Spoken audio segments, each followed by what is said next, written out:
A conversa de geração com a participação do Eduardo Costa, do Júnior Moreira e da nossa colunista de economia, Rita Mundim. Você, ouvinte Tatiaia, também pode participar pelo WhatsApp do jornalismo 99996-7074. 99996-7074. Você manda a sua opinião em mensagem de texto e não se esqueça de colocar o seu nome e o bairro ou a cidade de onde você está falando. A Justiça em Minas quer que o presidente Jair Bolsonaro explique a troca na Petrobras, que acumula perdas de 100 bilhões de reais no valor de mercado, Rita Mundim. Bom dia mais uma vez. Bom dia, Eustáquio, bom dia a todos. Olha, o que nós vimos desde sexta-feira, e eu havia alertado aqui, seria a reprecificação do mercado sobre o risco Brasil e motivado pelo aumento do risco no futuro da Petrobras. Só que eu acho que o desconto foi grande demais. Houve uma perda de praticamente 30% do valor de mercado da empresa em apenas 2 pregões. Vamos, para quem é leigo, o que isso quer dizer? Quando você compra uma ação ou quando você vende uma ação, você está comprando ou vendendo a expectativa do futuro da empresa. Se você está comprando é porque você acha que a empresa vai crescer. Se você está vendendo é porque você acha que a empresa vai se desvalorizar ou vai perder dinheiro a partir de um determinado evento, de um determinado fato. Nesse caso, é o potencial de interferência do governo na gestão de uma estatal, já que o governo, a União, é o principal, é o controlador, ele detém o maior número de ações com direito a voto. É por isso que ele indica o maior número de conselheiros e indica grande parte da diretoria. Então, o que aconteceu com a Petrobras foi isso. E não ficou só na Petrobras, não. O Banco do Brasil perdeu cerca de 12% de valor de mercado, ou 10,5 bilhões. Então, o estrago desde sexta-feira, se a gente computar também a perda nas ações da Eletrobras e na Telebrás, que foi, não foi um percentual tão grande, nós estamos falando aí que a União, que o patrimônio dos brasileiros foi desvalorizado no mercado, pela formação do preço da ação em mais de 120 bilhões de reais em apenas 2 pregões. Então existe muita especulação também, e eu gostaria de lembrar, eu falei isso aqui ontem até para o Júnior, tem uma cláusula no Estatuto da Petrobras, desde a greve dos caminhoneiros, que a Petrobras não pode tabelar preço de combustível. Se a União quiser fazê-lo, ela tem que repassar à Petrobras a diferença entre o preço real, o preço justo, e aquele preço tabelado.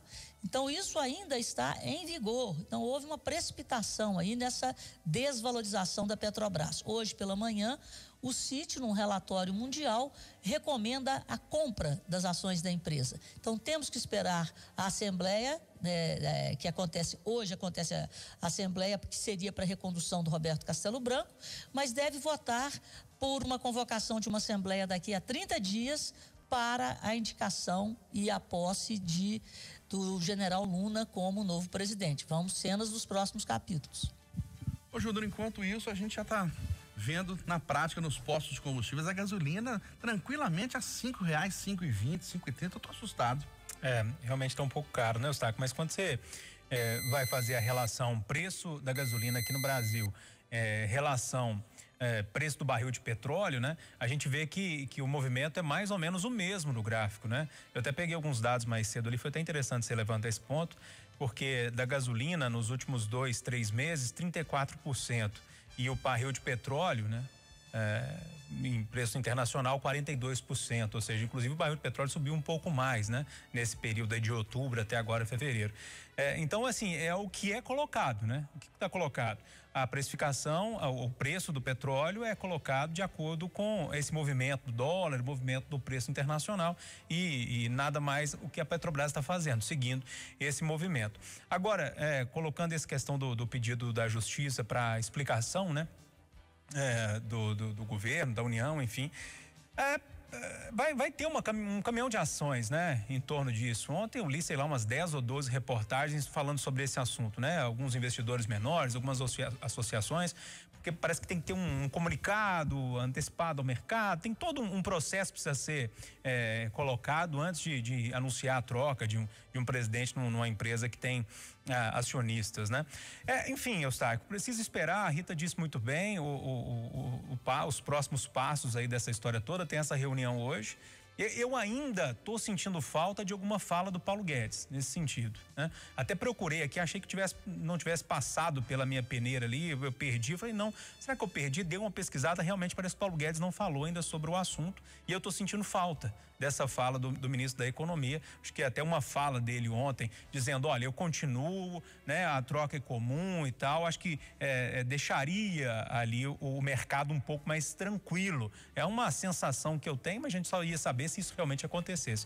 Mas realmente eu estou sentindo falta de uma fala do Paulo Guedes nesse sentido, por causa dessa troca que movimentou, gente, não é pouca coisa. Os números que a Rita citou aí, poxa, 100 bilhões de reais de perda de mercado, né? Muita coisa para o ministro ficar calado nesse sentido. Vamos esperar se hoje acontece alguma fala aí do Paulo Guedes. Eduardo, o presidente Jair Bolsonaro ficou muito incomodado com os aumentos dos combustíveis, mas aí trocou o presidente da empresa, mas aí a Petrobras perdeu o valor de mercado, 100 bilhões. Bom dia para você.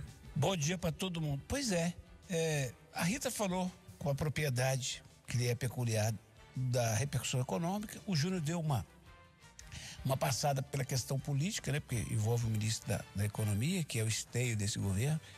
Eu vou me permitir duas coisinhas. Primeiro, essa ação do juiz mineiro, essa decisão vai dar em nada. Vai dar em nada. Lembra que eu previ aqui que aquela ação de partidos políticos e movimentos dirigidos pelas barragens no Supremo contra o acordo de Brumadinho, que ia dar em nada? Sim. A notícia em primeira mão agora na Itatiaia. O ministro Marco Aurélio Melo, do Supremo, rejeitou a ação. Deu em nada. Mesma coisa. Agora, eu vou me permitir repetir aqui algo que eu já falei umas 3 vezes no Conversa, porque eu acho que nós temos, inclusive, essa responsabilidade de passar aos mais jovens a importância da leitura. Eu já li há muito tempo um livro do Zygmunt Bauman, um polonês que morreu aos 3 anos, As Consequências Humanas da Globalização, e ele falou um negócio que eu não esqueço, e isso para mim fica tão claro todo dia. Ele que estudou muitas sociedades que ele chamava de líquido, ele falou que esses chefes de governo, de nação, são xerifes, são delegados. Eles tomam conta, mas eles não são donos de nada e não mandam em nada. Eles não mandam em nada. Quem manda é esse que a Rita fala muito, que é o mercado. No mundo inteiro, é o mercado que manda. É o Santander, o HSBC, é quem tem dinheiro. E você vê a situação do Bolsonaro, que negócio deve ser desesperador. O cara quer baixar o preço do petróleo, não tem jeito, porque a Petrobras ele não pode mexer, dá o escândalo que deu. Agora ele está pressionado a arrumar um auxílio emergencial, que vai ter que arrumar, mas aí vai fazer reforma administrativa como? Se os outros que ganham bem não querem perder. A tributária como? Se os estados não querem perder. Imposto para os mais ricos como? Se eles não topam. Agora tem apareceu um deputado com a ideia, olha que ideia brilhante, acabar com o limite, com a imposição, né, de gastos com a educação e saúde.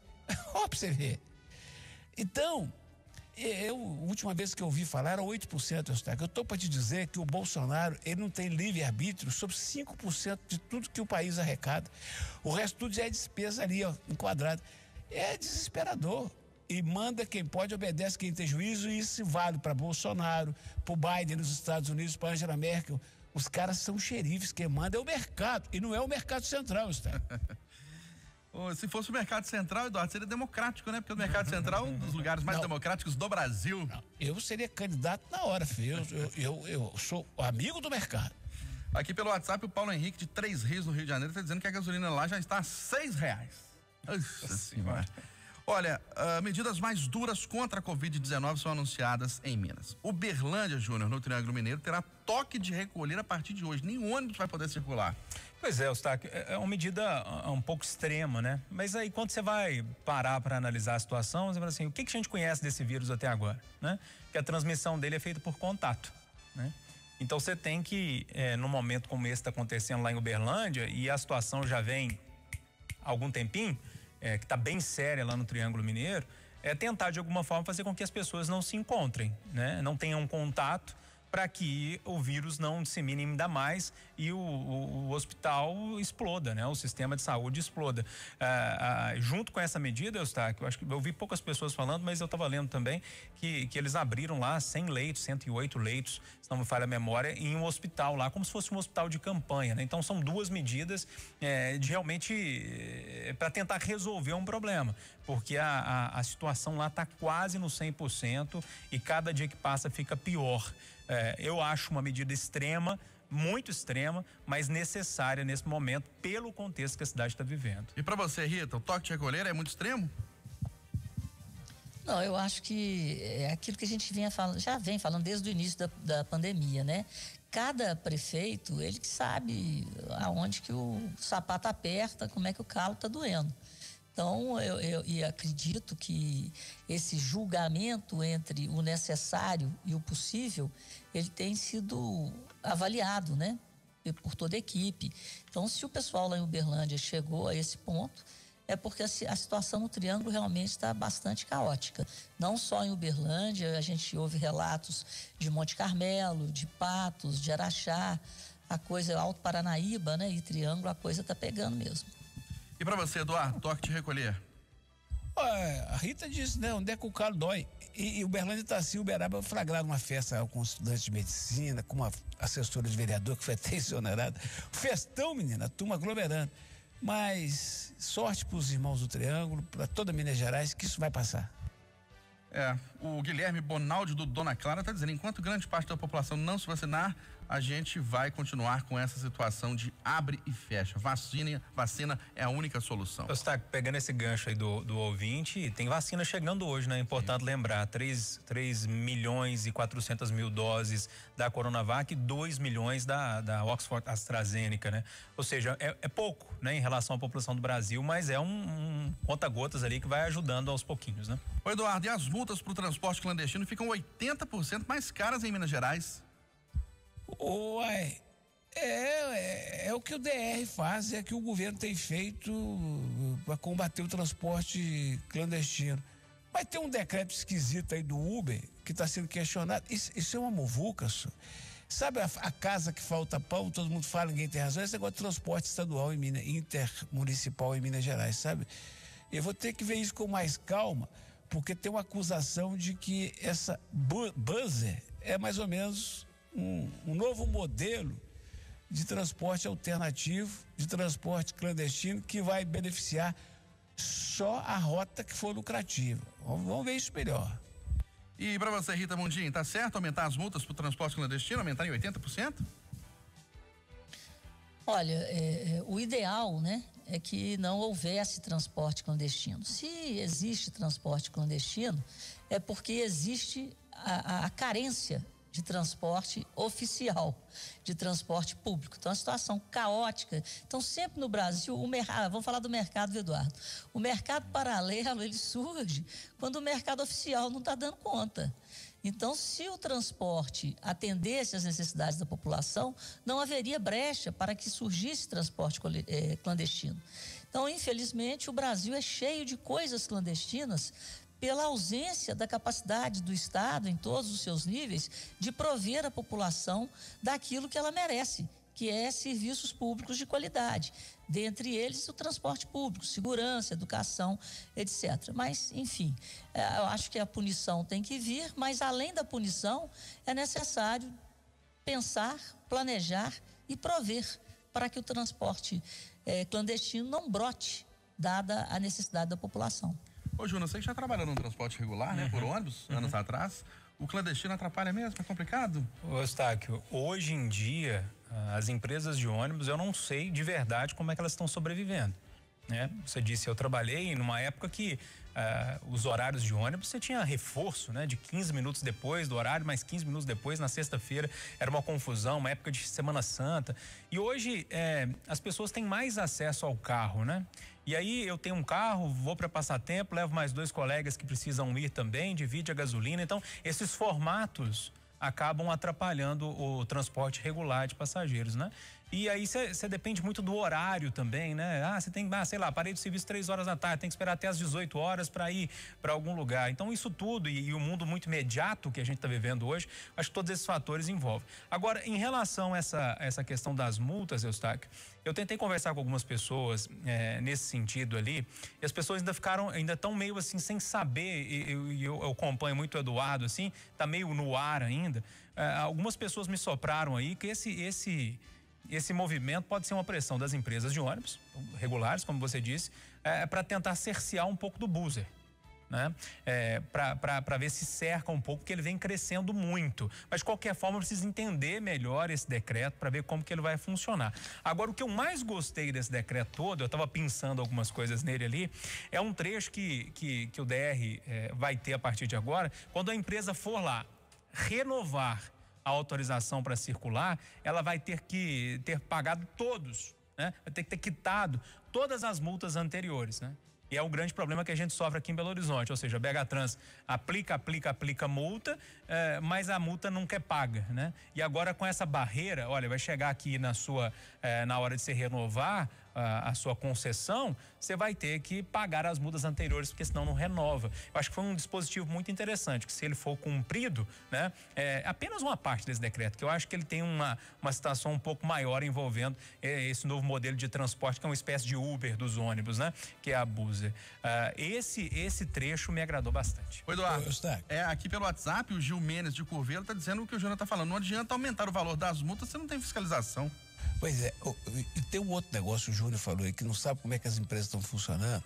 Antigamente o quê? 5 anos atrás, a gente ficava absurdado quando chegava ali na rodoviária, na praça rodoviária, e um gritava assim, Valadares, outro, 7 Lagoas. Agora, amigo, é para todo lado. Eu acho que eu contei aqui outro dia, se você parar em qualquer ponto de ônibus, por acaso, estiver conversando perto de um ponto de ônibus, na rodovia Januário Carneiro, que liga Belo Horizonte a Nova Lima, por conseguinte a Raposa e acima, você não consegue conversar com ninguém, porque o cara param carros o tempo todo, e carros bons. Nova Lima, Raposa e acima. Isso tá para tudo quanto é lado, amigo. E é evidente, a Rita disse, o Júnior disse, nós todos sabemos, se você não presta um bom serviço, tende a ter essa concorrência, ainda que desleal. Ocorre que isso não pode continuar assim. Primeiro que tinha que ser retirado o DR, que revelou-se incapaz nos últimos 50 anos. Alguém tinha que cuidar disso com carinho, Eustáquio, por uma razão muito simples. Quando você faz a licitação do transporte, oficializa, você exige que a empresa que faz a Afonso Pena vá a Justinópolis.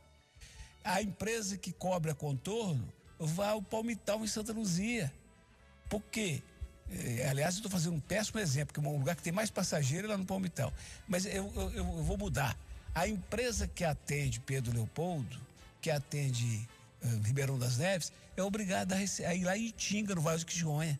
Porque uma coisa compensa a outra. Todo mundo que está usando o transporte coletivo, a gente respeita, porque é sobrevivência, acha ótimo e briga se eu disser aqui que está errado. Mas em médio e longo prazo, a questão do seguro que essas pessoas não têm, o risco de um acidente e o fato de que as rotas que não são atraentes, lucrativas, essas rotas vão deixar de existir, o povo vai ficar sem ônibus. Ô Rita, você conhece, no mundo que nós estamos vivendo o tal do liberalismo, você conhece alguém que vai buscar passageiro onde não tem, Rita? Tem não, Eduardo. Rita entende mercado. Onde tem demanda, tem oferta. O Sinal Eletrônico da Itatiaia vai marcar 9 horas em ponto em Belo Horizonte. Final do Jornal da Itatiaia, primeira edição desta terça-feira.